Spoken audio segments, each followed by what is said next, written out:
toi, même si on a le monos, donc c'est très bien de se parler. Et donc quand on se parle, bien sûr, c'est l'ombre, c'est toujours l'ombre. Et de cette ombre, donc, se révèle la lumière. C'est ce que fait, je rappelle que vous êtes passé d'une constatation du fait, vous êtes élevé à la conscience du symbole, et que ce symbole vous donne toujours la symbolique. Donc le Satan, bien sûr, c'est pour nous qui sommes au cœur de nous-mêmes, tout est symbole. Tout est symbole et tout est symbolique, c'est tout en licence. C'est-à-dire que lorsqu'on est face à un fait, pour nous, au cœur de nous-mêmes, nous recevons le sens, c'est la lumière qu'il y a dans ce fait. Dans ce fait, vous écoutez bien, Dominique, dans ce fait, il y a une lumière, et dans ce Satan, bien sûr, il y a une lumière extraordinaire, donc terrible dans ce Satan. Donc, je rappelle qu'on est, lorsque vous êtes au cœur de vous-même, vous n'êtes pas uniquement dans un savoir du fait, vous êtes dans la connaissance du symbole. C'est-à-dire que le symbole fait naître en vous une écoute nouvelle, une vision nouvelle, une compréhension nouvelle. C'est pour ça qu'il nous faut écouter, pour qu'on va au cœur de nous-mêmes. Et je vous le rappelle, vous venez d'écouter le principe donc, de la mystique. Et au prochain séminaire, nous allons voir les mystiques juifs, puisque ce qui est, c'est ce qui était. Donc on va voir donc, dans l'historicité, on a commencé par le cœur de l'homme, c'est-à-dire ce qui est, d'accord, le ici et maintenant, parce que ce qui est, c'est ce qui était, et c'est ce qui vient. Et donc, je vous rappelle qu'on est d'un principe monos, du principe un de toutes choses de Dieu, et c'est l'homme sur terre qui est dans le diabolos et qui divise toujours, et qui sépare toujours la judéité, de la chrétienté, de l'islam, du bouddhisme, de l'hindouisme. C'est quelque chose qui n'est plus possible de faire, d'accord, puisque nous sommes élevés à l'essentiel et à l'éternel. Donc l'adversaire, cet adversaire, il se dresse chaque fois, Dieu l'a créé, symboliquement, symbole, pour nous symbole, toujours. Cet adversaire, c'est tout ce qui se dresse donc en face de nous pour nous dire, d'accord, mais où est-ce que tu vas? D'accord, est-ce que tu penses que tu es sur le chemin de la vérité et la vie? C'est-à-dire qu'il se met en face donc, de nous et pour nous dire, voilà, va vers toi. Il vient nous rappeler, donc, ce va vers toi. Et merde, d'accord, c'est pas ça, c'est pas le bon chemin. Qu'est-ce qu'il fout ce GPS? D'accord, où est-ce qu'il m'a amené? Là, je me retrouve en pleine campagne, un petit chemin, mais moi, je veux prendre l'autoroute. D'accord, ok, là, ça ne va pas du tout. Donc, il se laisse en face de moi, cet adversaire, et puis il me dit, ben, tout simplement, il me dit, bon, ben, retourne à toi, retourne à Dieu, parce que sinon, d'accord, moi, je suis le Satan, voilà, et je suis là, je suis celui qui tend à te faire, à t'amener en dehors de toi, dans ton extériorité. Et là, mais viens, parce que je suis le prince de ce monde et je te donnerai tout le pouvoir que j'ai sur ce monde. D'accord? Et Jésus, dans les 40 jours passés dans le désert, les 40 jours du carême, de cette chair que Dieu aime, d'accord? Jésus ne répond pas, il est là et il reste là. Il dit, mais qu'est-ce que tu fais là?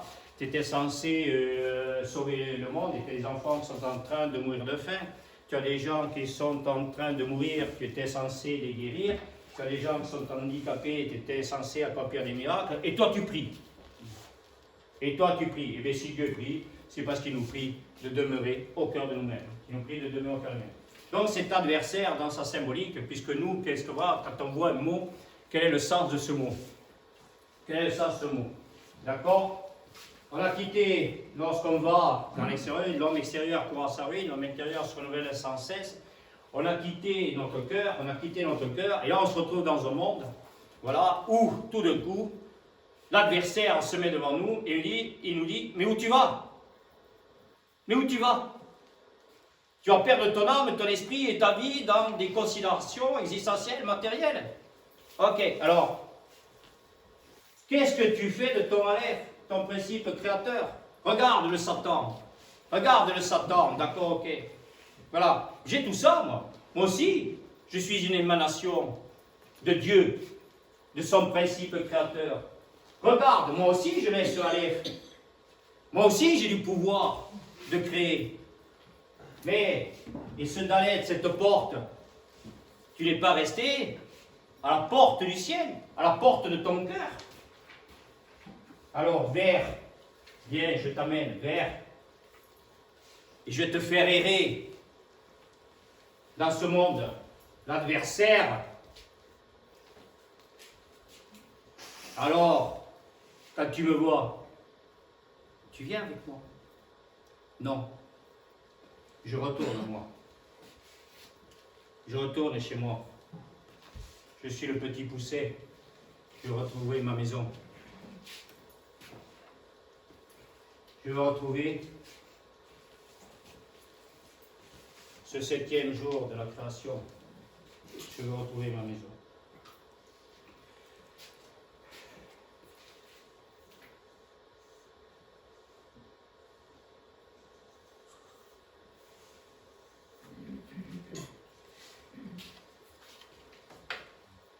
Alors, avant que nous attaquions donc la vision de la Sainte Famille, Pascal nous a mis donc un tableau sur les vierges.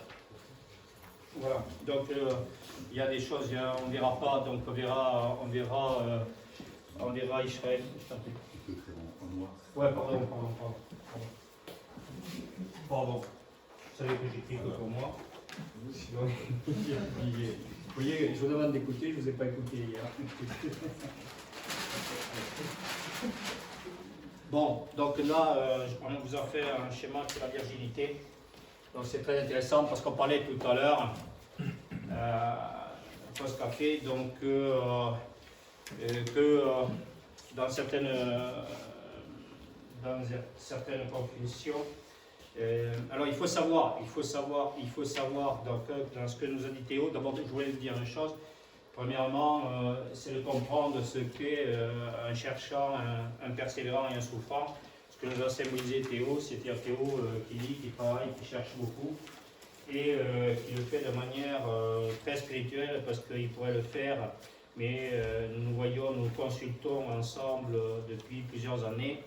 Et il pourrait le faire comme tous dans la voix et non pas dans l'être. Il pourrait avoir tout un tas de bouquins parce qu'il est très lettré. Il pourrait, voilà, mais c'est un cherchant, un persévérant et un souffrant. La preuve, tout seul a pris son train pour venir de Toulouse, donc à 22 ans, et vivre parmi nous pour faire bien partie de ce cercle de la révélation. Il nous a bien signifié, témoigné qu'il était bien dans ce cercle de la révélation et qu'il allait bien au cœur de lui-même, et donc il cherche la lumière, et c'est ce qu'il a fait tous les jours. C'est-à-dire qu'il lit, il travaille beaucoup, et il s'interroge beaucoup, c'est-à-dire que ça veut dire qu'il veut à tout prix passer, non plus des ténèbres dans lesquelles il n'est plus du fait, mais il veut bien passer de l'ombre donc à la lumière. Donc il n'arrête pas de faire ça, c'est très bien Théo, et merci pour nous tous. Ok. Donc, je vais vous parler très vite de virginité pour que vous compreniez tout ce qui se passe dans la famille, la Sainte Famille. C'est-à-dire que je vous ai fait ce schéma-là pour bien comprendre que nous sommes, nous, appelés maintenant. Alors, je vous rappelle que virginité, ça veut dire libération de notre âme, notre esprit, de tout concept, a priori, illusion et sentiment. D'accord, voilà la Vierge. D'accord, c'est ça. C'est pas celle qui n'a pas encore perdu son hymen. Voilà, donc nous sommes vierges, des vierges donc spirituelles pour devenir la Vierge divine. La Vierge divine, toujours les mêmes principes, toujours un seul et même principe de toutes choses. Donc nous sommes les vierges sages, c'est-à-dire que le royaume des cieux est comparable à 10 vierges, 5 vierges sages, et 5 vierges folles. Ces vierges sages sont celles, écoutez bien dans le principe, la symbolique, toujours magnifique pour nous. Ce sont des vierges qui ont toujours de l'huile pour alimenter leur lampe, parce que elles ne savent pas quand le maître va venir. Et les vierges folles qui sont avec elles, qui connaissent bien, qui aiment bien, non, ok. Et sont toutes là, ensemble, dans la même pièce, là, voilà. Et elles s'endorment. Et il y en a une qui se réveille tout d'un coup, et elle entend le maître arriver, elle se réveille, réveillez-vous, j'entends le maître arriver. Et là, ces 10 vierges se réveillent, et les vierges folles voient que leur lampe s'est éteinte, mais qu'elles n'ont plus d'huile pour alimenter leur lampe. Et alors elles demandent de l'huile aux vierges sages, Et les vierges sages leur disent, mais on n'en a que pour nous, et si on vous en donne, on ne pourra plus, nous aussi, on ne pourra pas avoir le maître, donc on ne peut pas vous donner. On ne peut pas vous donner notre huile. Et donc les vierges sages leur disent, courez vite dehors, vous en achetez. Entre-temps, le maître arrive, il fait rentrer les 5 vierges sages, et lorsque les vierges folles arrivent à la porte de la demeure où le maître a fait rentrer ces 5 vierges sages, les vierges folles frappent à cette porte et le maître leur dit, non, vous restez dehors, je ne vous connais pas. Donc nous sommes ces vierges sages qui veillons à toujours avoir de l'huile, c'est-à-dire que nous veillons, comme disait Bouddhiste, passer le sommeil à l'éveil. Donc c'est très bien, c'est très beau, vous voyez toutes ces cultures qui se rejoignent, ces traditions qui se rejoignent. Passer du sommeil à l'éveil, disait Bouddhiste, c'est toujours veiller à être à l'esprit pour ne pas tomber dans le jeu fait. Donc qu'est-ce que c'est que cette huile? C'est que nous veillons à toujours être dans l'esprit. Nous avons toujours de l'huile, parce que nous ne savons pas, d'accord, quand est-ce qu'il va nous appeler, nous amener à écouter, à voir et à comprendre. Ce que nous savons, c'est que nous devons toujours veiller, donc être dans l'esprit. Donc on est en état de veille, et on n'est plus en sommeil. Dans tous les miracles donc, du Christ, lorsque nous sommes dans l'amour, nous avons tous les miracles du Christ, où les gens pensent et croient, comme Marthe et Marie, que leur frère donc est mort, et le Christ leur dit, l'être vivant au cœur de lui-même, pleinement parfaitement vivant, et quand on est vivant, c'est pour rendre le monde vivant. Il dit, mais votre frère donc n'est pas mort, il est seulement endormi. D'accord, vous étiez en sommeil, et vous êtes de plus en plus, au fur et à mesure des séminaires, en éveil. Vous devenez de plus en plus des vierges sages. Vous devenez de plus en plus ces vierges sages. Vous avez donc en bas, donc ces vierges sages, ça veut dire bien sûr la clairvoyance, c'est bien sûr donc cette révélation donc, de la connaissance, comme a dit le maître, qui fait naître en moi, là, comme en vous, de l'écoute, la vision, la compréhension, il n'arrête pas. Il n'arrête pas. Vous avez donc en dessous, à l'opposé, d'accord, à l'opposé, donc ces vierges folles. C'est-à-dire que on a des gens qui sont autour de nous, insouciants, inconscients, et quelquefois, et encore incapables, pourtant ils ont encore cette capacité à vivre donc en eux, en elles, mais elles ont cette capacité, mais elles s'en sont détournées de tout un tas de considérations existentielles, matérielles, ce qui les fait tomber et chuter de la terre. On en parlait tout à l'heure avec Yves et Isabelle qui n'ont pas reçu cette vision dans leur initiation religieuse. Donc voilà, donc nous n'avons pas, je leur disais, que la terre.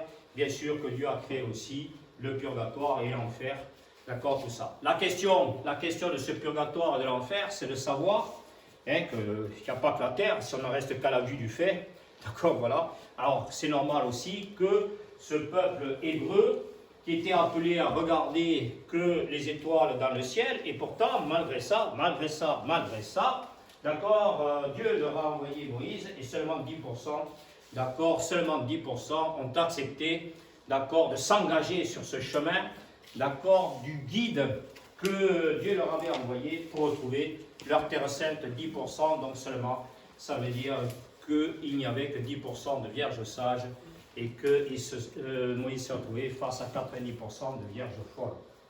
Qui ont fait le choix, ces vierges folles, qu'est-ce que c'est que la folie de l'être sur terre? C'est de faire le choix de la servitude, de la terre à l'exil, et de pas de la terre sainte. Alors, ce n'est pas un jugement, c'est une prise de conscience, parce que depuis des générations, cette initiation à l'écoute, à la vision, et donc à la possibilité de la présence de Dieu en soi, avec soi, pour soi, cette initiation n'a pas été faite. D'où le principe de la dualité et des forces du pouvoir du Satan qui deviennent diables à travers une institution comme l'Église, qui bien sûr, pour avoir raison, a eu besoin, la compensation de le besoin de tuer des gens qui n'étaient pas d'accord avec elle. Donc, ce qui est absolument extraordinaire, donc après ces vierges folles, ce sont les vierges noires. C'est magnifique, ces vierges noires. Alors vous voyez qu'elles sont symboliquement, mais pas pour nous, parce qu'on n'est pas dans le fait, on ne rentre pas, on ne tombe pas dans le jeu du fait. Principe 1, monos de toutes choses. Ces vierges noires sont extraordinaires, parce que, on pourrait dire, à l'opposé, d'accord, nous avons la Vierge blanche. Nous avons des Vierges noires, si beaucoup l'appelez peu d'élus, et nous avons la Vierge blanche. Alors tout ça, on le verra donc petit à petit. Vous allez la voir à travers les écrits, on la verra véritablement la prochaine fois, parce qu'on n'a pas le temps, d'accord, vous la verrez la prochaine fois, en symbolique, pleine et parfaite de votre vie, avec votre cœur, vous la verrez, c'est-à-dire en image et en ressemblance de ce qu'il vous faut être.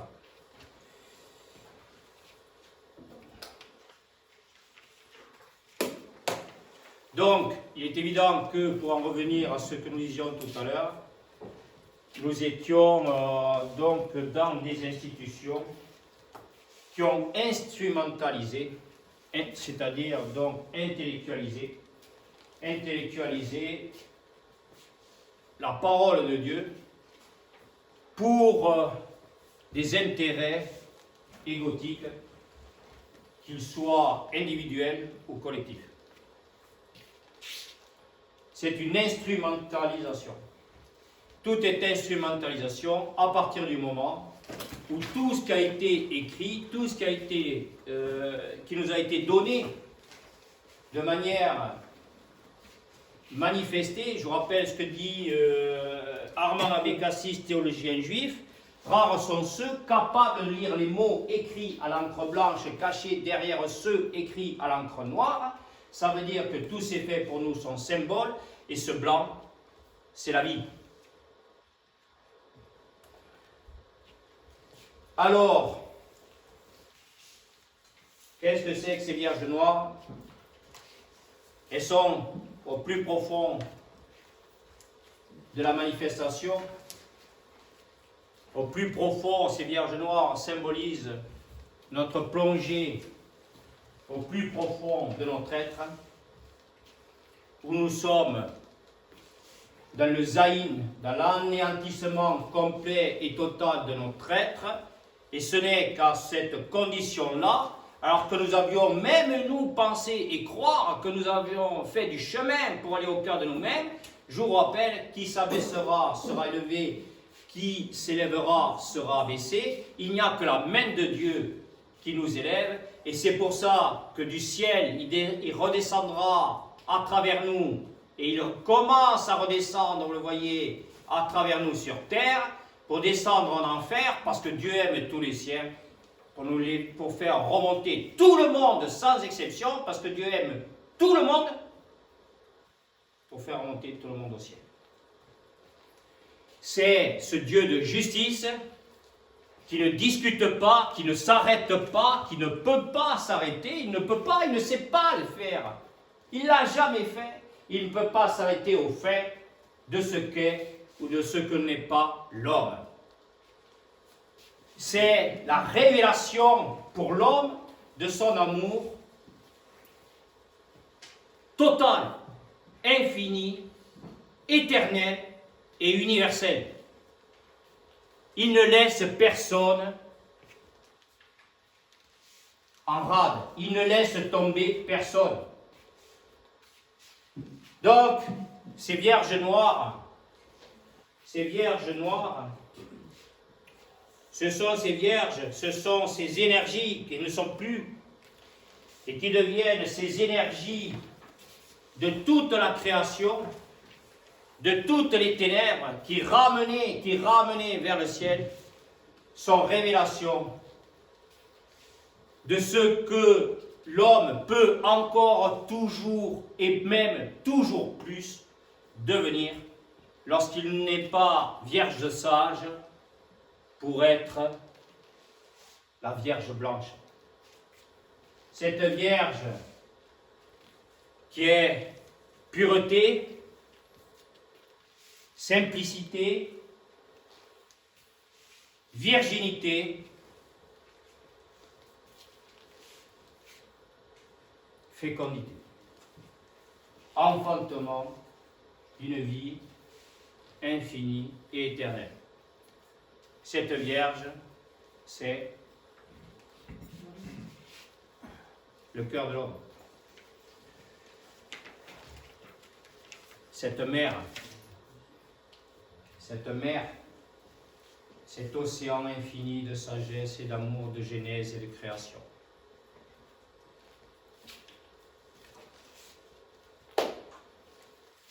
C'est cette mer dans ses eaux d'en bas, le mât. Je te rappelle qu'on est encore dans les eaux d'en bas, là. Et oui, nous allons incorporer, on verra ça la prochaine fois, notre Adama, nous allons vers notre Adama Isha, nous faisons notre traversée du désert, voilà, pour devenir cette Marie. Donc, nous allons voir ça dans le principe. Ok. La Sainte Famille, je pense qu'à 1h15, on a fini. La Sainte Famille, c'est celle de la visitation de l'archange Gabriel à Marie, puis à Joseph. Voilà, c'est l'incarnation du Verbe de Dieu, c'est-à-dire que Joseph symbolise ce Père qui n'est Père que grâce à la Mère.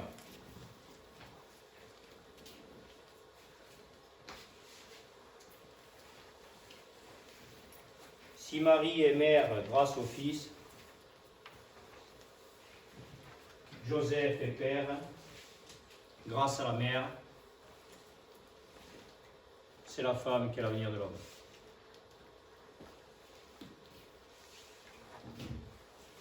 Ça va, ça va? Depuis le 4e séminaire, c'est bien. Ah oui, on arrive au cas de la matière, on aura autre chose à faire après. Après, on va monter.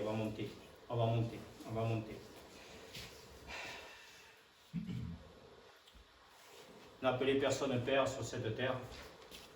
Il n'y a qu'un seul père, il est aux cieux. Il est à porte là.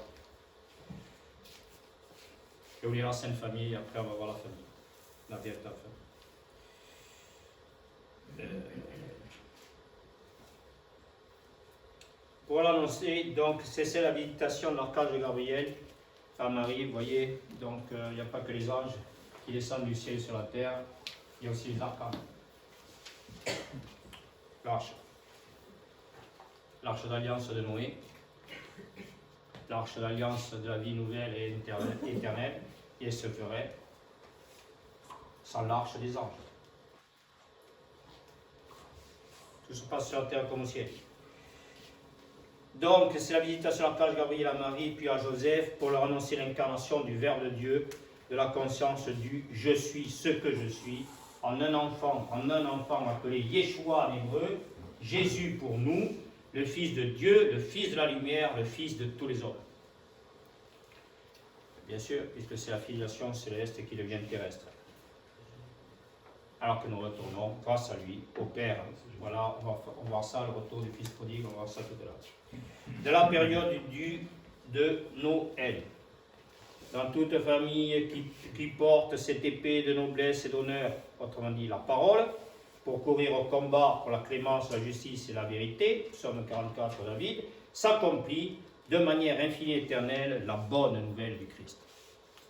Celle de s'offrir en cadeau de l'écoute nouvelle, de la vision nouvelle, celle de s'offrir en cadeau.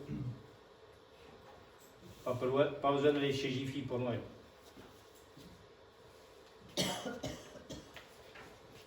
On va offrir maintenant que de sacrés cadeaux. C'est-à-dire nous-mêmes.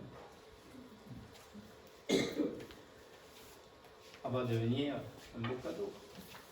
On va offrir de l'écoute, on va avoir à l'autre, de la vision, de la compréhension, on va pas arrêter d'enfanter tout ça.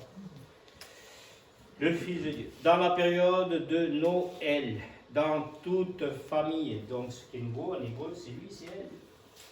Dans toute famille qui porte cette épée noblesse et l'honneur à la parole pour courir au combat pour la clémence, la justice et la vérité, s'accomplit de manière infinie et éternelle la bonne nouvelle du Christ. Celle de s'offrir un cadeau de l'écoute nouvelle, de la vision nouvelle pour la vie du monde auquel ces êtres de royauté, de prêtrise et de prophétie appartiennent.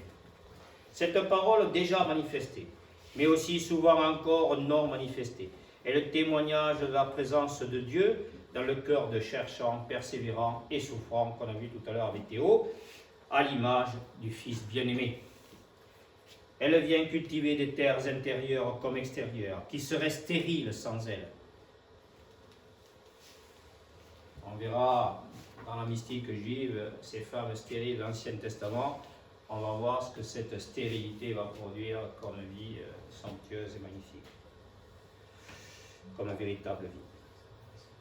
Celle de s'offrir un cadeau, ok. Cette parole déjà manifestée, aussi souvent encore non manifestée, est le témoignage de la présence de Dieu dans le cœur de cherchants, persévérants, souffrants, à l'image du Fils bien-aimé. Elle vient cultiver des terres intérieures comme extérieures qui seraient stériles sans elle, et sur lesquelles ne seraient plus récoltées que des ronces et des épines.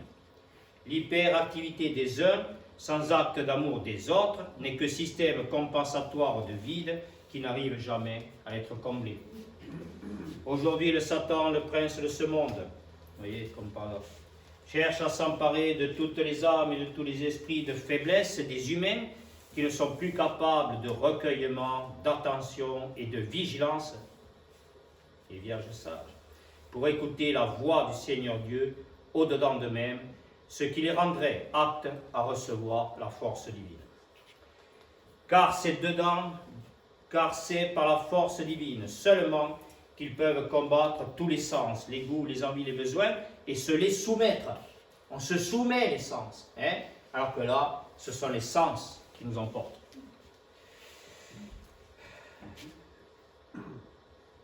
Et qui nous fragilisent, nous sensibilisent, nous émotionnent de plus en plus de manière négative.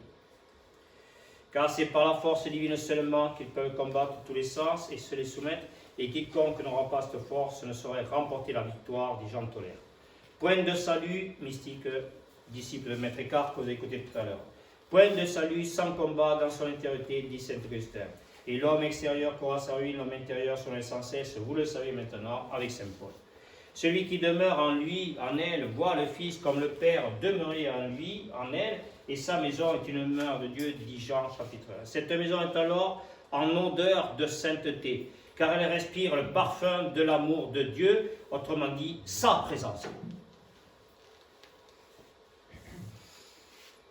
Respirez. Vous pouvez respirer maintenant. Vous n'aurez plus de virus pour s'attaquer à vos poumons.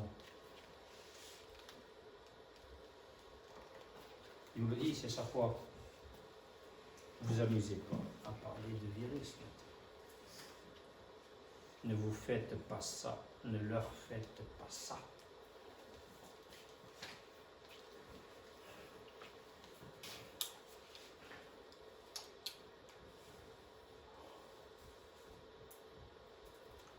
Sans les valeurs spirituelles d'espérance, de foi et de charité, contenues dans la parole manifestée, il n'y a plus de valeur cardinale. Il n'y a plus de valeur cardinale de tempérance, de prudence, de justice et de force pour nous appeler dès l'aube, avec notre âme assoiffée du Seigneur, à franchir une nouvelle étape dans la religion à soi, dans la religion à l'autre.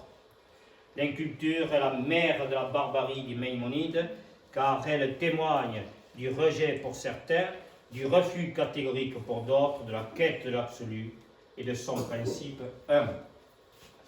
La Sainte Famille qui ne peut plus avoir l'orgueil et surtout la prétention d'être meilleure que les autres, sans signifier et témoigner de son propre devenir, dans un contexte aussi mortifère, dû à l'absence du sacré, autrement dit d'unité de cœur et d'esprit, de véritable conscience pour la genèse et la création d'une vie meilleure, cette sainte famille ne peut accepter de voir sacrifier la vie des nouvelles générations dans l'animalité de leurs géniteurs, de leurs procréateurs, qui ne seraient plus des générateurs des créateurs. Pour éviter tout cela, elle doit demeurer dans l'arche d'alliance de Noé, dans l'arche de la maîtrise et de la confiance en Dieu, qu'est le cœur de l'homme appelé à vivre, l'espérance de Dieu. Partout dans ce monde détourné du Père, des êtres tombés dans leur monstruosité se retrouvent sans repère, complètement désespérés, dans un monde de plus en plus désespérant. Pour être sauvé, il faut être sauveur, mais pour être sauveur, il faut être sauvé. Sans ce pont qu'est la parole, sans ce pont qu'est la parole entre le plan humain et le plan divin, entre la terre et le ciel, l'homme se retrouve toujours condamné à s'en faire voir de toutes les couleurs, avec son être confronté à toujours plus d'orages. On n'a pas fini de voir des arcs-en-ciel. Les eaux paisibles et calmes de l'intériorité, les eaux d'en haut, verront les eaux du déluge, les eaux d'en bas, de l'injustice, de la haine, de la colère, de l'agressivité, se retirer. Le mauvais, le Satan, ne fait pas le poids devant Dieu. Jésus était en train de prêcher dans une maison de Jérusalem quand un disciple rentre et lui dit « Jésus, ta mère et tes frères te cherchent au dehors. » « Mais qui est ma mère, mon frère, ma sœur, si ce n'est vous qui êtes en cercle autour de moi ?» C'est le thème de la première rencontre à l'abbaye du cercle à Révélation, au point de rencontre du peuple élu, le peuple hébreu, choisi, appelé, amené par Dieu à retrouver la terre sainte de son intériorité. Préparons-nous toujours à accueillir notre cœur, la crèche enfant Jésus, l'enfantement de la conscience de l'être, les rois mages, les sages du royaume de Dieu qui viennent d'Orient, dans une vie pleinement et parfaitement orientée par l'étoile du matin qui brille dans le cœur de tout homme qui vit en Christ pour repartir par un tout autre chemin. Le chemin du tout autre, de Dieu, celui de la vérité et de la vie, celui que l'homme ne peut pas connaître, mais qu'il doit laisser se rendre connaissant. Ils viennent, ce que vous avez vécu hier, vous aviez eu du mal à laisser le chemin se rendre connaissant. Vous l'avez fait ce matin. C'est merveilleux. C'est une merveille. Ils viennent nous offrir l'or, le pur esprit, l'encens, la pureté de l'âme, la myrrhe, la grâce de l'Esprit Saint, de la sanctification de notre vie. Accueillons ces offrandes en conscience de leur exigence de sens absolu, de connaissance et de reconnaissance de la transcendance de la vie de l'au-delà. Dieu créa le ciel et la terre, et il vit que c'était bon, ce fut le premier jour. Il créa les eaux d'en haut et les eaux d'en bas, il vit que c'était bon, ce fut le deuxième jour. Il créa les plantes et les animaux, il vit que c'était bon, ce fut le troisième jour. L'évangile, la bonne nouvelle, c'est le fruit de la grâce de l'humilité. C'est la bonne nouvelle, c'est le fruit de la grâce et l'humilité, dont les fruits sont chaque jour davantage l'écoute nouvelle, la vision nouvelle, la compréhension nouvelle de ce qui est juste et bon d'être, de dire, en faire, au nom de Dieu, avec le Père, le Fils et le Saint-Esprit, qui reçoivent même adoration et même gloire, et qui ont parlé et qui parlent par les prophètes à l'homme retourné au cœur de son être, la conversion, le baptême. Pour retrouver Dieu et vivre à son image et selon sa ressemblance. C'est la preuve par 5 de la quintessence de la vie sur terre comme au ciel, par la main de Dieu, le Yad, qui élève à la conscience de l'au-delà de toute conscience. La Sainte Famille est la voix sacrée de la parole, qui précède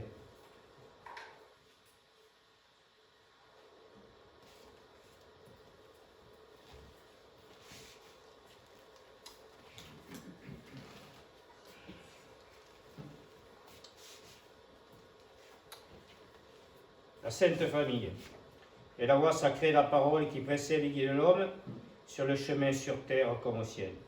Elle est la nourriture céleste, la manne du désert, le pain azime sans levain. Elle est porteuse de la lumière de l'au-delà, de l'au-delà, de l'au-delà, de l'au-delà, de l'au-delà, de l'au-delà lui-même. Elle est, ce qui était et ce qui vient, au point de rencontre de la sainteté entre Dieu et l'homme, qui porte en lui le nom. La Sainte Famille est celle du juif comme du païen, du chrétien comme du musulman, de l'être qui n'est encore que matériel comme de l'être spirituel, et se constitue humblement, patiemment, à travers des êtres pénétrés du désir d'aimer la vie, de la vivre et de la partager avec le plus grand nombre de manière pure, simple et immuable dans l'au-delà de son propre fait. Elle est ce baptistère de la libération, de la purification, du mouvement, du changement, de l'évolution, de la genèse et de la création. Chacun selon sa prédestination et son mérite dans son passage. Pessa de l'avoir à l'être, Corinthiens chapitre 12, elle est le rassemblement de tous les êtres désirés de Dieu, auréolés, couronnés, qu'éther, de la présence, de la conscience, de la sagesse, de l'amour de l'être suprême. Elle est le point culminant de la montagne de Sion qui se définit dans le cercle de la révélation.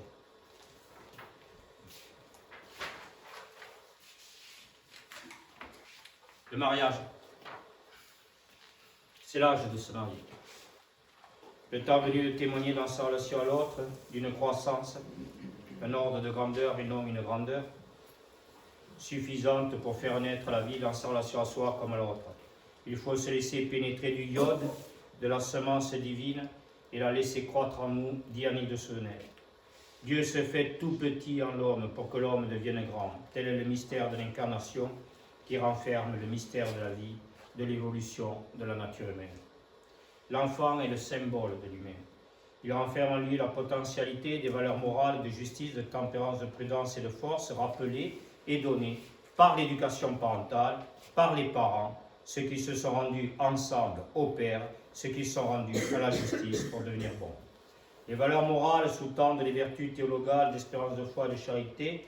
L'enfant n'est pur et ne devient impur que sous l'influence de la matérialité de son existence, si ses parents ne veillent pas, en vierge sage, à ce qu'il demeure dans l'esprit, en suivant la loi de l'esprit qui le met sans cesse dans l'écoute et la vision de l'amour. Il est donc nécessaire à l'humain, qui est dans la chute, dans le conditionnement de sa vie à la matière, de retourner au divin qui est en lui. Il devient homme, créé à l'image de Dieu, pour marcher vers sa ressemblance sur le chemin de l'amour, de l'acte créateur constant et permanent, et pas que procréateur. L'éros sexuel, l'étreinte entre deux créatures, sans l'amour, l'éros n'est qu'animal et avec lui sacré, dit Annick de Souvenel. Le fer divin est ce qui crée, le sacré, la vie dans la création. C'est consacrer sa vie par la grâce de l'Esprit à la création. Plus que jamais aujourd'hui, l'avoir l'emporte sur l'être par une quête effrénée du besoin de posséder pour tenter de combler les vides croissants de soi, en soi, pour soi comme pour l'autre. La fuite perpétuelle de la matérialité a pour but de mettre l'homme en exil de son intériorité, de sa capacité à se vivre pour pouvoir vivre l'autre. Aujourd'hui, les enfants naissent toujours plus en exil, c'est-à-dire en dehors de toute écoute, vision, compréhension de ce qu'il est juste et bon pour l'homme d'être, de dire et de faire. Faire naître des enfants à la vie ne signifie pas, malheureusement pour eux, être capable de faire naître de la vie en eux, pour eux. Une naissance limitée à l'acte procréateur d'une progéniture fait de cette nouvelle créature un enfant de l'homme et non un fils de l'homme. Ces troubles mentaux, comportementaux, psycho-affectifs ne sont que le reflet du vide, du manque d'amour de ses parents et bien avant eux de leurs arrière-grands-parents. La chute de l'homme continue. Sans le retour à la terre sainte de son intériorité, l'homme perd son âme et son esprit dans les goûts, les envies, les besoins d'une psyché de plus en plus infantile. L'éducation, se voulant la meilleure possible, ne peut remplacer l'élévation. Sans la croissance, la verticalité de l'homme, son élévation, son évolution, sans son évolution, cet enfant ne peut progresser. Et comme le dit Confucius, et nous rappelait tout à l'heure Théo, qui ne progresse pas chaque jour, recule chaque jour, régresse chaque jour. Le progressisme promis par les gens de la res publica n'est que le progrès du cynisme, du détournement des lois originelles nécessaires à la vie de l'homme, voire de leur renoncement catégorique par le reniement des lois de la vie et de la nature pour faire des lois à des fins strictement politiciennes et ou mercantiles. L'homme n'a toujours pas fait son écologie, le travail de purification de son âme, de son esprit, de sa vie. Il ne cesse de créer des pollutions qui sont d'abord mentales, comportementales, conjugales, familiales, physiques, à travers tout un tas de sortes d'abus dont il ferait bien de s'occuper tout en s'occupant, bien sûr, mais pas seulement, de celle de la planète. La preuve de l'amour, c'est le témoignage et charité bien ordonnée commence par soi-même. le formatage collectif aux goûts et aux envies de quelques-uns, aux besoins de reconnaissance de ceux qui ne sont pas dans la connaissance, dans la capacité à faire naître en eux comme autour d'eux la vie, génère un obscurantisme personnel, une occultation des capacités individuelles, une occultation des capacités intrinsèques de chacun pour favoriser toujours l'apparition d'un être qui présiderait aux destinées de tous ou d'un état carrément providentiel.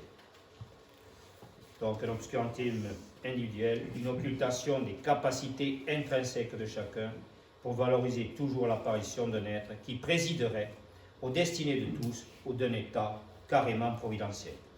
Or, toutes les grandes civilisations grecques, romaines, incas, etc., toutes ces démocraties, ces républiques ont disparu du fait de leur manque de sagesse qui n'est pas la rationalité, et d'amour. De sagesse qui n'est pas la rationalité et d'amour. Manque de sagesse et d'amour. Le normatif n'est qu'une acceptation de ce qui apparaît comme normal.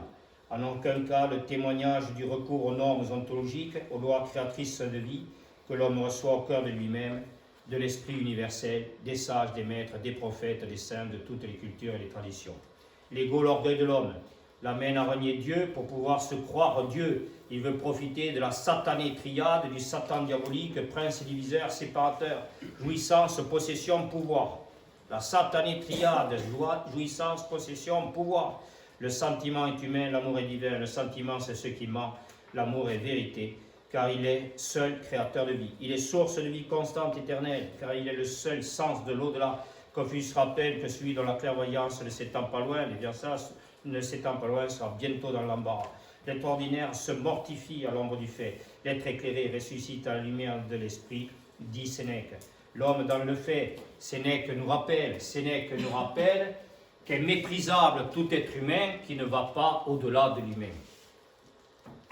Est méprisable tout être humain qui ne va pas au-delà de lui-même.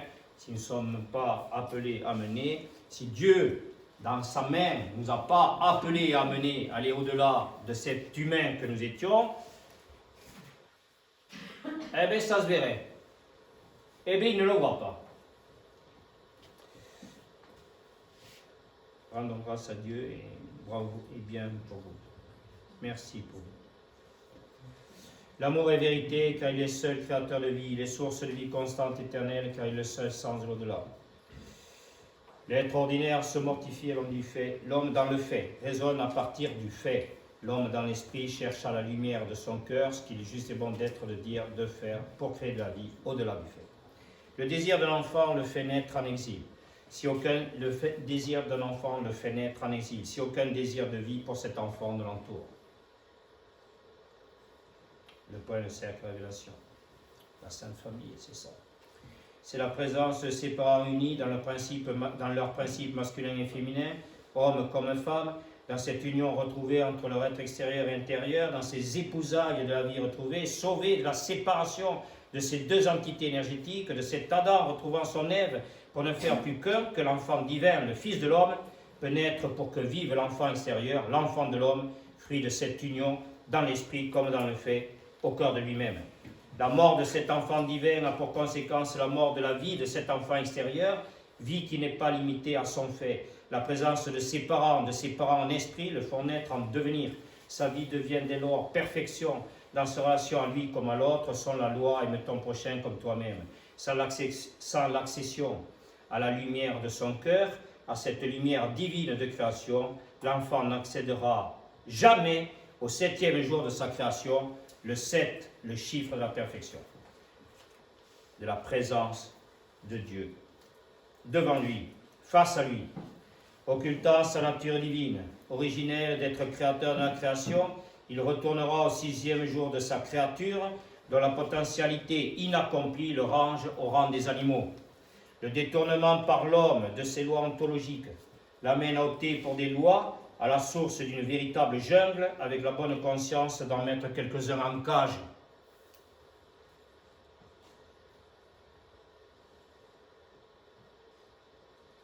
L'humanité devient de plus en plus un cirque, mais sans la piste aux étoiles. Regarde depuis les réalités d'amour. le culte retrouvé de divinité, à travers l'affairisme des informateurs, coupant l'être de l'information de son cœur, permet le plus grand reniement de Dieu, du principe unificateur des êtres de sa création. L'humain, demeurant extérieur à lui, fait le choix délibéré du diabolos des Grecs, de la division, de la séparation, dans une soif de plus en plus inassouvie du par rapport, au détriment du pour, signifié par les oppositions, les réactions. Pour faire naître des enfants à la vie, nous avons maintenant recours, pour ceux qui ne sont pas capables, ou pire ne s'en croient pas, à un assistanat politique et médical. L'homme n'œuvrant plus dans l'amour, sa vie vide d'un esprit qui lui est propre, perd sa raison d'être à la recherche de systèmes compensatoires qui l'avilissent, en le rendant de plus en plus indigne. Esclave de ses goûts, de ses envies, de ses besoins, dont il ne maîtrise ni le sens ni la portée, il vit le « après-moi », le déluge. Malgré Noé et le premier arche de l'Alliance depuis la chute. Malheureusement, la chute continue et le déluge avec. L'un des textes fondateurs de toute civilisation, diront certains, est le récit biblique d'Adam et Ève. C'est le récit de l'androgynie originelle, qui n'est pas que physique comme aujourd'hui, mais essentiellement spirituelle, c'est-à-dire génératrice et créatrice de vie.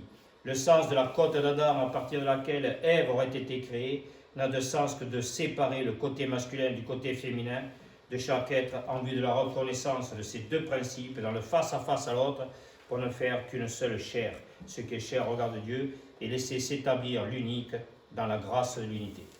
L'homme et la femme, côte à côte, ne faisant qu'une seule chair, sont seuls à pouvoir enfanter à leur tour l'image et pouvoir la guider ensemble sur le chemin de la ressemblance. C'est sa ressemblance dans l'amour de Dieu qui propulse l'enfant dans le bonheur de ressembler au Père comme à la Mère, tel le sens de la vie éternelle. Malheureusement, l'homme s'oriente de plus en plus vers une sexualité animale et n'est plus sexuellement spiritualisé. C'est parce que l'homme aime son principe, c'est-à-dire que dans sa sexualité, il ne s'oppose pas à la genèse de la création de sa vie de femme ou sa vie d'homme dans sa relation à l'autre, qui symbolise son au-delà, avec toujours un au-delà, qui est l'enfantement, bien sûr, la naissance donc de l'enfant, dont l'enfant symbolisera l'au-delà, d'accord, de l'enfantement, de l'écoute, de la vision, de la compréhension, qu'il faudra à cette mère retrouvée, à ce Père révélé, ce qu'il faudra être pour la vie de cet enfant.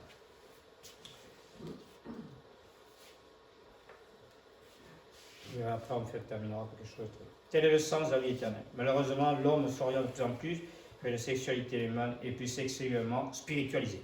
C'est pour ça que l'homme aime son principe féminin et que la femme aime son principe masculin, qu'il peut le reconnaître dans l'intimité de l'autre quand l'armure du faux chevalier tombe.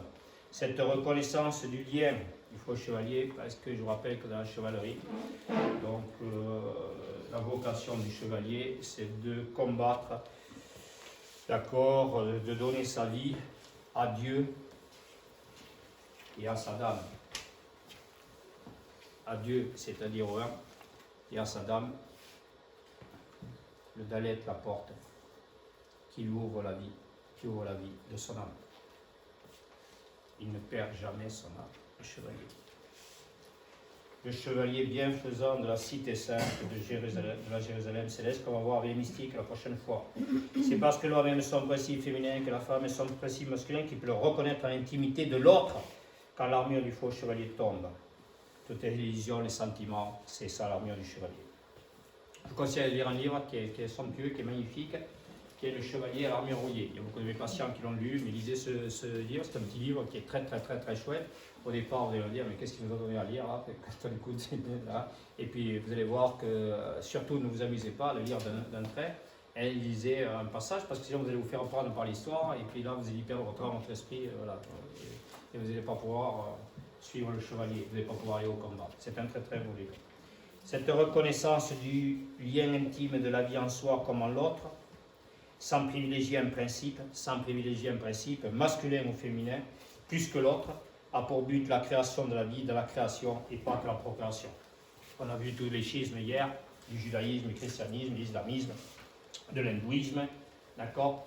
Je regardais l'autre jour en parlant de l'hindouisme, donc avec Maïdo, mon épouse, nous regardions nous regardions ce film sur Gandhi que je vous conseille de voir, de connaître. Ce principe 1 qu'incarnait Gandhi, c'est absolument somptueux et merveilleux. Regardez ce film, il est magnifique. D'accord, voilà. Allez, regardez-le. Il nécessite, ah oui, hier j'ai oublié aussi de vous dire qu'il faut que vous regardiez, puisque vous êtes maintenant, vous avez vu la dernière fois les 4 morts, hein, le dimanche matin nous avons vu les 4 morts. Regardez ce film qui a été primé à Cannes, voilà, sur 200 vivants avec Bruno Magimel, je le dis à mes patients, et Catherine Deneuve. Vous allez voir, ok, une médecine qui n'existe plus. Donc voilà, pour la simple et bonne raison, vous le verrez, d'accord. Je vous laisse voir le film et vous verrez une médecine qui n'existe plus, mais il y a une raison à cela. 200 vivants. 200 vivants. Donc vous avez vu toute vous avez vu ces morts et je vous l'ai dit. Donc regardez bien la fin du film, je vous le dis déjà, parce que vous allez voir, il faut que je me mette en rapport avec cet auteur du film. Donc parce que en fait à la fin, je ne sais pas si elle consente ça, mais elle a filmé, il vous faut le voir, la mort essentielle. Voilà, elle a filmé la mort essentielle, je ne sais pas si elle l'a vu. Donc il faut que je mette en rapport avec elle. Ok. Mais elle a filmé la mort essentielle, c'était très intéressant pour vous, donc reprenez ce texte. Je ne sais pas si je vous ai mis sur le blog les 4 morts. Ah, mais vous l'avez sur le site. Allez voir sur le site les 4 morts. Voilà, allez voir sur le site, vous l'avez sur le site, vous avez les 4 morts. Regardez ça avant de regarder peut-être ce film, ça vous permettra de voir ces images de la mort physique, mais vous avez la mort physique, vous avez la mort essentielle, bien sûr, dans cette mort physique. Lorsque l'homme arrive à cette mort physique, il ne peut plus... il y a aussi une mort divine que vous allez voir, mais qui émane donc à travers lui, cette mort divine, et pas de lui. D'accord, voilà. Mais regardez ça, vous avez les 4 morts dans ce film. Regardez bien ça. D'accord, voilà. Ok. Cette reconnaissance du lien intime, donc du lien intime de la vie en soi pour l'autre, sans privilégier un principe. Donc vous voyez un petit peu donc le machisme d'un côté, le féminisme de l'autre, voilà, vous voyez un petit peu tout ce que ça donne. Donc les avocats, ils ont du boulot. On comprend très bien après qu'on ait autant de délinquants qui restent dans la rue, parce que voilà, lorsque nous rétablissons cette unité entre le féminin de notre être et le masculin de notre être qui va au féminin de notre être, on se rend compte que déjà on pourra avoir, même sur Terre, une justice qui pourra s'accomplir de manière plus juste peut-être que ce qui se fait encore aujourd'hui. Et je ne pense pas que des augmentations de salaire ou voilà, ou alors il va falloir mettre des robots parce que vous savez qu'on est en manque de personnel partout. Donc on a bien compris tout ça, donc on va mettre des robots même dans la justice. Donc je ne sais pas ce que ça peut donner. Ça arrive à Matrix, non, ou je ne sais pas quoi, là, les films, je ne sais pas, Patricie, c'est ça. Voilà, je sais pas. Ok. C'est l'absence de connaissance. C'est l'absence de connaissance qui conduit l'homme vers un besoin constant de reconnaissance. L'absence de connaissance qui conduit l'homme vers un besoin constant de reconnaissance. C'est pas chez nous qu'on possède ça. La thématique du chapitre de la genèse d'Adam et Ève est celle de la tension existentielle entre la nécessité de la loi qui rend les relations possibles et structure l'être humain, et l'incapacité foncière de l'être humain à s'y plier. Donc la tension existentielle, bien écoutez, entre la nécessité de la loi qui rend les relations possibles et structure l'être humain, et l'incapacité foncière de l'être humain à s'y plier. Foncière parce que c'est une réminiscence de sa chute. À s'y plier. L'intention profonde n'est pas d'expliquer comment le monde en est arrivé à une telle comédie sociale, mais à mettre à nu les circonstances qui mènent partout et de tout temps, ce n'est pas d'aujourd'hui, à la transgression ainsi que les conséquences qui en découlent. Les conséquences de la transgression se résument dans la notion d'aliénation. Quand l'être humain ne reconnaît pas les limites qui lui sont imposées dans le cadre de la vie définie par la loi, l'arbre de la connaissance du jardin d'Éden, les relations se disloquent, relations avec Dieu, qui n'est non seulement plus reconnu mais renié, et par voie de conséquence dans le couple entre êtres humains et animaux et avec la nature entière. Le détournement de sa nature originelle. Quand le cœur s'en va ou la passion l'entraîne, dit Confucius, écarte pour l'homme toute possibilité de maintenir l'équilibre et l'harmonie, entre son esprit, son âme et son corps, comme dans sa relation à l'autre par voie de conséquence. Point de salut sans combat son éternité, dit Saint Augustin, vous le savez maintenant, l'existence n'étant que le reflet de la vie intérieure, cette absence d'équilibre dans sa relation à soi ne peut que se traduire par un déséquilibre relationnel au monde environnant. Sans l'unité en soi, il ne peut y avoir d'unité dans sa relation à l'autre. C'est pourquoi les lois sociales ne sont pas là pour garantir un ordre naturel des choses, mais sous-tendues par l'ego de l'humain à en justifier son détournement par une recherche d'intérêt et de compromission qui dépasse de plus en plus l'entendement. Coupé du mystère de l'incarnation. On a eu tout un tas de directives qui nous ont fait passer immanquablement, et là le mal est terrible, pour ceux qui ne sont pas restés, qui n'ont pas bâti leur maison sur le roc. Donc toutes ces institutions nous ont fait passer la psychose maniaco-dépressive, la névrose obsessionnelle, pour tomber complètement, totalement, et maintenant, on va déjà tomber complètement, totalement dans la paranoïa, c'est-à-dire la folie meurtrière. Je l'ai écrit il y a 2 ans dans mon livre, mais c'est voilà, pas compliqué, personne n'a écouté, j'ai compris tout ça. D'accord? Sauf nous, puisque nous lisons et nous travaillons tout ça. Donc les conséquences de la transgression se résument dans la notion d'aliénation. Nous sommes dans une société dont vous comprenez bien, tout a été fait pour ça, maintenant, de rendre les gens des malades mentaux. On n'a quand même pas pleuré de manquer de policiers et de gendarmes après. Quand l'être humain, on récolte que des ronces et que des épines. Quand l'être humain ne reconnaît pas les limites qui lui sont imposées dans le cadre de la vie par la loi, lors de la connaissance du jardin d'Éden, les relations se disloquent, relations avec Dieu qui n'est non seulement plus reconnu mais renié, et par les conséquences dans le couple entre êtres humains et animaux et avec la nature entière. Le détournement de sa nature originelle, quand le cœur s'en va ou la passion l'entraîne, dit Confucius, s'écarte pour l'homme toute possibilité de maintenir l'équilibre et l'harmonie entre son esprit, son âme et son corps, comme dans sa relation à l'autre par les conséquences. Pardon, je vous ai dit tout ça déjà. Ok. Sans l'unité en soi, il ne peut y avoir d'unité dans sa relation à l'autre. C'est pourquoi les lois sociales ne sont pas là pour garantir un ordre naturel des choses, on l'a vu aussi. Coupé du mystère de l'incarnation.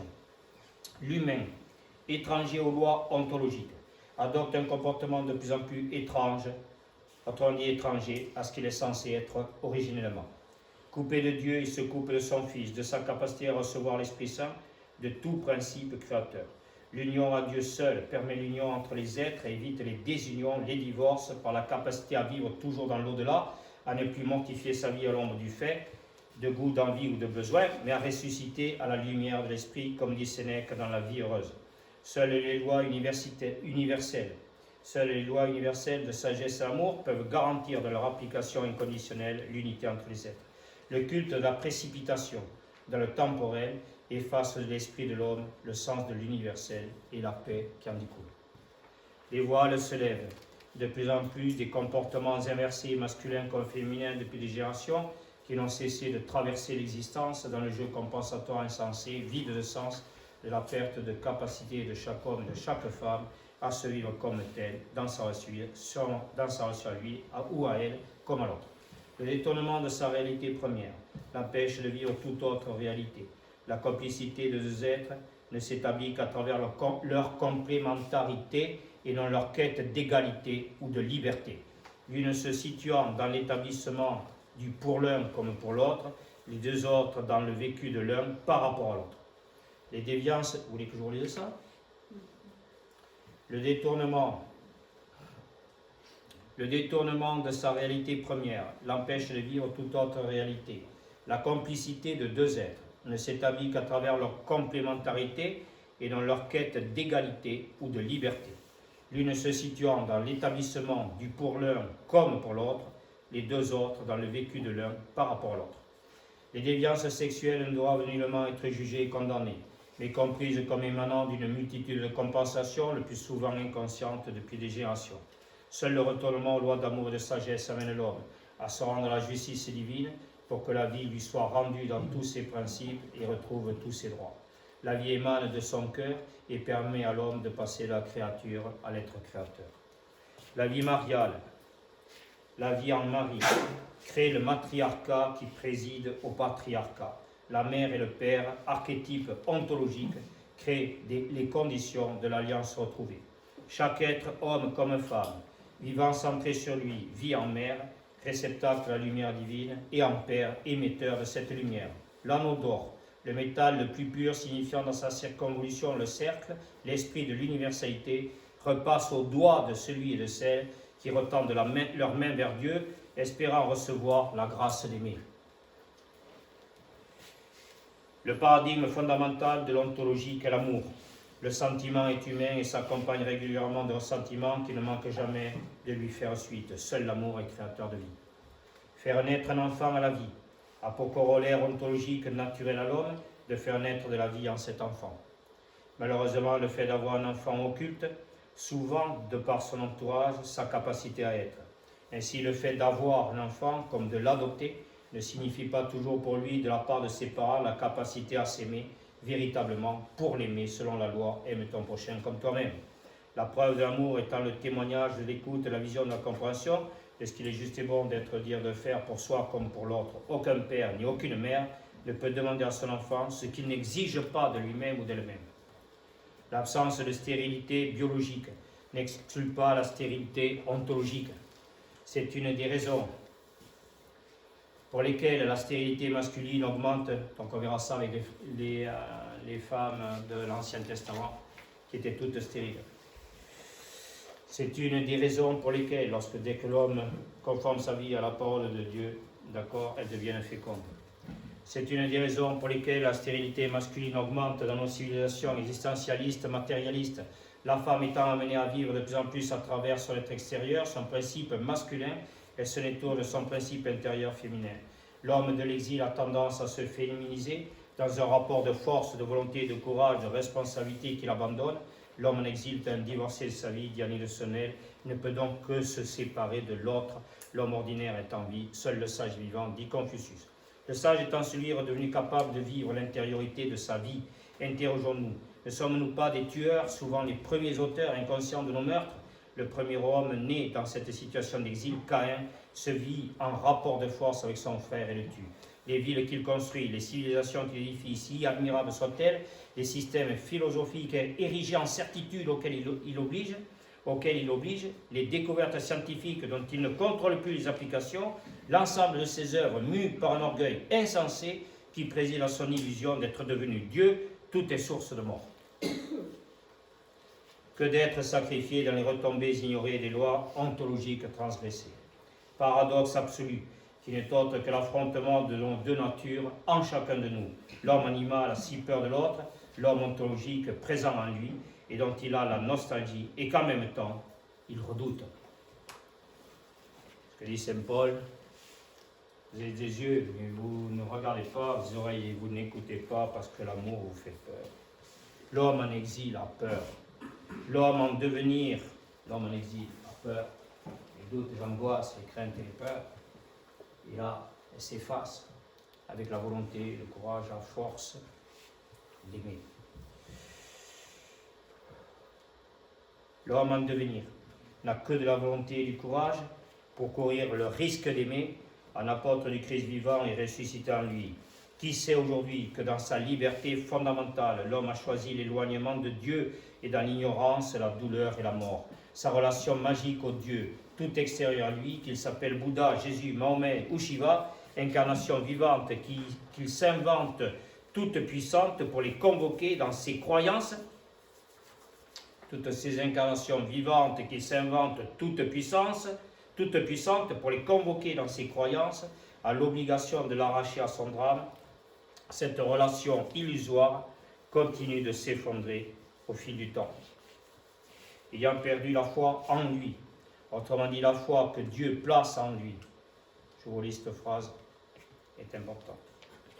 Sa relation magique au Dieu tout extérieur à lui, qu'il s'appelle Bouddha, Jésus, Mahomet ou Shiva, incarnation vivante qu'il s'invente toute puissante pour les convoquer dans ses croyances, à l'obligation de l'arracher à son drame, cette relation illusoire continue de s'effondrer au fil du temps.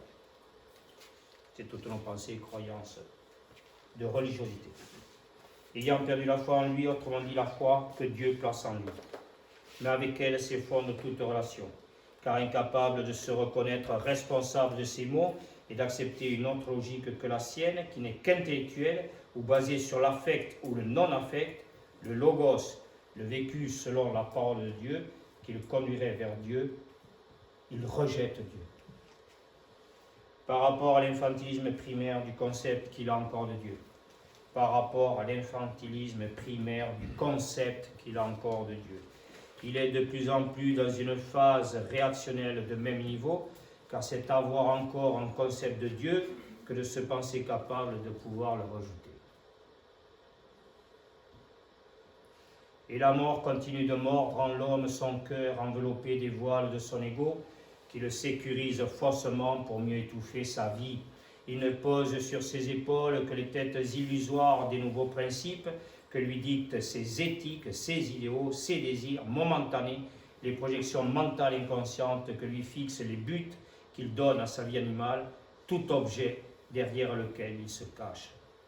L'histoire d'Adam et Ève cachant leur sexe, devenu symbole de la honte, derrière la feuille du figuier, après avoir abandonné l'arbre de la connaissance, se répète sans fin.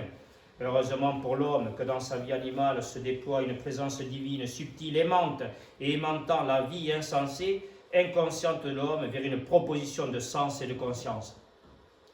Ce sont les deux mains tendues de Dieu, les deux branches de l'aimant, qui redonnent à l'homme le signe de l'espérance, de l'attente de Dieu, de l'homme au ciel, au royaume de l'esprit, de son salut et de sa sortie du monde. Pour cela, l'homme perdu dans les ténèbres du fait a souvent recours à un être ou plusieurs êtres charismatiques qui, vouant entièrement leur vie à Dieu, sont les témoins de sa présence sur terre et frappent à la porte du cœur de ceux qui ont des oreilles pour entendre, comme dit Jean à chaque chapitre de son Apocalypse. Je vous lis ça, parce que c'est ce que vous voulez. Ce sont les deux mains tendues de Dieu, les deux branches de l'aimant, qui redonnent à qui redonne à l'homme le signe de l'espérance, de l'attente de Dieu de l'homme au ciel, de l'attente de Dieu de l'homme au ciel, au royaume de l'esprit, de son salut et de sa sortie du monde. Pour cela, l'homme perdu dans les ténèbres du fait a souvent recours à un être ou plusieurs êtres charismatiques qui, vouant entièrement leur vie à Dieu, sont les témoins de sa présence sur terre et frappent à la porte du cœur de ceux qui ont des oreilles pour entendre, comme dit Jean à chaque chapitre de son Apocalypse. Vous êtes dans l'Apocalypse de Jean. Si l'homme ne révèle, Apocalypse, pas de la vie, c'est la maladie et la mort qui se révèlent à travers lui. Tout apôtre du Christ est un être sauvé pour être sauveur, qui même suit, va dire le Christ aux apôtres, celui qui sème, peut aimer, créer la vie. Quant aux autres, laissez les morts à l'écoute et à la vision, enterrer leurs morts.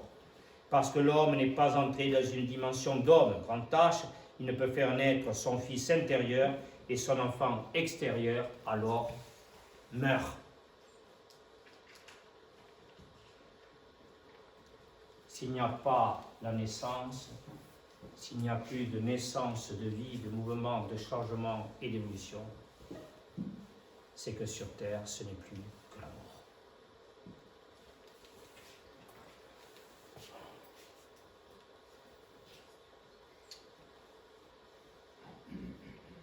C'est la croissance de la semence divine en l'homme qui fait naître en lui. C'est une semence que Dieu, tous les séminaires, que Dieu sème dans votre cœur, votre esprit, toute sa parole qui sème.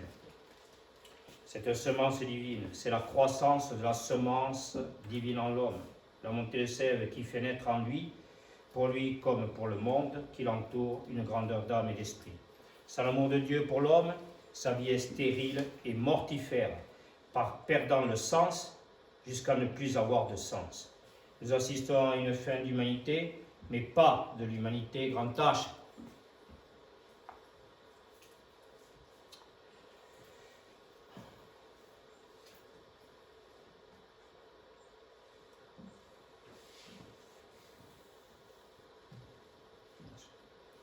Beaucoup d'appelés, peu d'élus, dit la Bible. La multitude des êtres concerne tous ceux qui vivent en symbiose dans le passé comme le présent et l'avenir. La loi du nombre de la troupe, dans leurs différentes manifestations, n'a pour but qu'un besoin de reconnaissance généré par leur peur de la solitude. La solitude pour l'être spirituel est tout autre. Elle est l'attitude du seul, de l'unique, de l'être dans son face-à-face à Dieu, le sentiment de solitude de l'être humain. Le sentiment de solitude de l'être humain n'est procuré que par l'absence de Dieu dans le cœur et l'esprit de celui qui s'en est détourné, soi-disant librement. C'est le renoncement à son libre arbitre qui l'attache à son ego, qui le libère et le fait sortir de son esclavage. Ainsi, peu d'êtres se rendent capables d'élire l'amour dans leur cœur, la sagesse dans leur esprit, et tant que l'homme se pensera, il ne sera pas. Tel est le sens de l'homme redevenu être. Seule l'humilité, l'humus, la terre fertile, la spiritualité rend possible la semence divine et lui permet de croître en chaque homme qui en fait preuve. Sa vie en témoigne. Les lois du cœur et de l'esprit sont les cadres de la vie sociologique et non sociale qui en découlent, les sources de la vie en société. Or, le microcosme de la société, c'est la famille. L'absence ou la destruction de la famille détruisent la société. Sans le microcosme, il n'y a plus de macrocosme. Sans le point, il n'y a plus de cercle. Les lois de la famille encadrent le temps présent, le temps défini par la présence d'esprit des parents à travers l'esprit de leurs enfants. Sans ce temps présent, il n'y a pas de devenir pour eux possible. Elles sont le garant de la culture et de la tradition, grand C, grand T, en reconnaissance d'un aujourd'hui, fruit du passé et source d'un futur possible à la lumière de l'éternel recommencement de l'humanité. Elles garantissent la maîtrise et la confiance pour tous. L'homme ne retrouve la foi, la certitude que par la grâce et l'amour témoignant de la loi. Aide-toi et le ciel t'aidera. Donc on est sorti des systèmes compensatoires dans lesquels beaucoup de technocrates de l'économie, de la politique et de la santé cherchent sans cesse à se donner bonne conscience. La conscience, c'est nous. Parce que c'est la sienne. La véritable filiation est une filiation spirituelle de l'homme, sans laquelle il meurt à toute autre filiation possible. Il est donc temps pour l'homme qu'il retrouve le chemin de son cœur, car il est la source de la vraie vie pour la création. Le mariage est pour cela le garant de la tradition judéo-chrétienne, avec toutes les autres traditions et cultures depuis la nuit des temps. Avec toutes les autres traditions et cultures depuis la nuit des temps. Mais qui dit culture et tradition, dit conservation du passé dans le présent pour l'avenir. Qui dit culture et tradition, dit conservation du passé dans le présent pour l'avenir. Ce qui est, ce qui était, ce qui vient, c'est le nom de Dieu, Yahvé. La matérialité de la vie par des goûts, des envies, des besoins temporels mène l'homme dans le diabolos des Grecs, le diviseur, le séparateur. La vie spirituelle de l'homme se transforme en monos, en unificateur.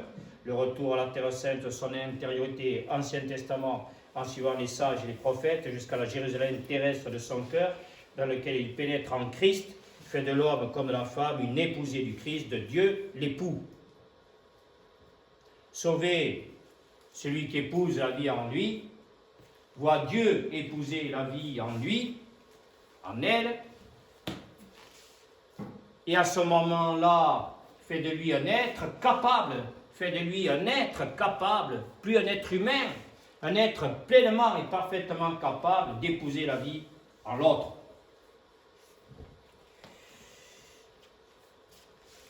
Telle est la vérité du chemin et de la vie. La terre sainte, son intériorité, Ancien Testament suivant les sages et les prophètes, jusqu'à Jérusalem terrestre, son cœur, dans lequel il pénètre en Christ, fait de l'homme comme la femme une épousée du Christ, de Dieu, l'époux. Sauvé de notre attachement au fait, de notre esclavage en terre d'exil, notre vie en Christ, voit et témoigne du Sauveur de l'humanité. Le mariage témoigne véritablement des épousailles, de toutes leurs promesses de vraie vie. S'il est un engagement de la dignité et de l'image retrouvée, le mariage est sens de la prière de Dieu pour l'homme. Partout où vous vous réunirez en mon nom, je serai parmi vous. Sans le recours au bon sens de l'homme, l'humain tombe, l'homme entache, l'humain tombe de plus en plus dans l'insensé, et au lieu de créer de la vie, se crée à travers lui le mal, la maladie et la mort. Les lois sociales ne sont que temporelles et non éternelles. et ne servent qu'à promouvoir l'ego de l'homme et son cortège d'involution, de régression, qu'il se plaît à nommer pourtant comme acceptation d'une soi-disant évolution. Tout devient illusion, songe et mensonge, virtuel et non réel, réel, lui, Dieu, en hébreu. Car séparé de la nature originelle de l'homme, ontologique, génératrice de vie, c'est-à-dire divine et éternelle. Le mariage véritable dans l'esprit, véritable, ça veut dire dans l'esprit, est le témoignage de l'amour de l'homme pour la vie en vie et de sa volonté de la partager selon la parole du Christ. Il n'y a pas d'amour sans partage, sans pardon, sans sacrifice, sa capacité à faire le sacré, c'est-à-dire ce qui se crée. Or, qu'y a-t-il de plus sacré que la vie? Et renaître à la vraie vie, c'est retrouver la capacité à faire naître la vie dans le ici et maintenant du Christ. Nous n'avons pas besoin de rester ce soir dans cet habit pour être aujourd'hui, comme hier et demain, l'habit. Le mariage avec l'autre est un engagement avec l'autre pour la vie, pour sa création dans la transcendance, dans un au-delà qui ne le limite plus, qui ne l'enferme pas dans des concepts au nom de leur nouveauté, mais le libère. Il est volonté créatrice au-delà de la procréation. La véritable volonté, c'est de ne plus avoir de volonté pour que la volonté puisse s'accomplir. Volonté grandieuse. La vocation de l'homme à Dieu, au principe créateur de toutes choses, fait de l'homme en croissance un roi, prêtre et prophète, patriarche dans sa famille, vivant en esprit. Sauveur d'une humanité perdant son âme dans les lois humanistes qui sont autant de chemins qui mènent à l'inconscient collectif en cherchant à perdre celui qui n'est personne sans les trois personnes, le Père, le Fils et le Saint-Esprit. Toute loi humaine n'a de sens, donc de valeur, que dans le respect de la sainte loi. En dehors d'elle, toute décision. Sans cette sainte loi, vous le savez qu'il n'y a pas de sainteté, donc il ne peut pas y avoir après de recours à la divinité, c'est-à-dire à nous-mêmes. Absents dans notre relation à nous, nous sommes absents dans notre relation à l'autre. Présents dans notre relation à nous, nous sommes maintenant présents dans notre relation à l'autre. Que de vide, que de manque et que d'absence, que de désert d'humanité pour la divinité. Toute loi humaine n'a de sens de valeur que dans le respect de la sainte loi. En dehors d'elle, toute décision n'est que la traduction de la dégénérescence et la décadence constante de l'humanité. Toi, dit le Christ, qui accomplis tes devoirs dans le respect des droits de l'homme, sans l'amour, tu n'es qu'un serviteur inutile. L'amour n'a pour but que d'éviter à l'homme de privilégier le sentiment qui préside à ce monde de pleurs et de grincements de dents. L'amour n'a pour but que d'éviter à l'homme de privilégier le sentiment qui préside à ce monde de pleurs et de grincements de dents. Que l'homme retourne à la vraie vie, en suivant le Christ, en vivant en Christ, affirmant « Je suis le chemin, la vérité, la vie », et l'humanité et ses enfants sera sauvée. De personnel que sont ses énergies au départ du chemin, elles touchent soudain au collectif, car plus l'homme s'accomplit et tend à l'unité, plus il devient universel. En terre promise qui recèle le noyau de l'être, il libère l'énergie nucléaire qu'il est et devient Yahvé, je suis, l'ultime réel, la vérité, un avec tous, pour tous. C'est le mousquetaire du Gers. L'homme repositionné à la verticale de l'arbre de la connaissance est redevenu connaissance totale. Merci.